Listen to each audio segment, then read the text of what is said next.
தனிப்பட்ட பழக்க வழக்கங்கள், ஒரு வழிமுறைகள், பிரமாணங்கள் இருக்கிறதுனால அவர்கள் ஒதுங்கி என்ன செய்கிறார்கள்? தேவனுக்காக வாழுகிற கூட்டமாக இருக்கிறார்கள். அதனால வெறுக்கப்படுகிறார்கள். அடுத்தது அவர்களுடைய வளர்ச்சி, அவருடைய ஞானம், அறிவு, அவருடைய பொருளாதார விரிவு, இந்த ஆசீர்வாதங்களை பார்த்து அவர்கள் பொறாமை கொள்ளுகிறார்கள். ரெண்டே ரெண்டு காரணம்தான்.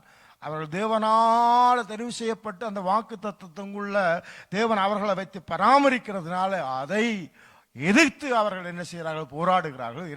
இரண்டாவது, அவர்கள் சிறுகூட்டமாக இருந்தாலும், எத்தனை பகையாளிகள் சூழ்ந்திருந்தாலும், எத்தனை அவமானங்கள் வந்திருந்தாலும் அவர்களுடைய பொருளாதாரத்தை இழுத்த முடியவில்லை, அவர்களுடைய முன்னேற்றத்தை தடை செய்ய முடியவில்லை. அதை பார்த்து எரிச்சல் அடைகிறார்கள். இதுதான் அந்த கூட்டத்துக்கு இப்பொழுதும் நடந்து கொண்டிருக்கிறது. அப்பொழுது நடந்தது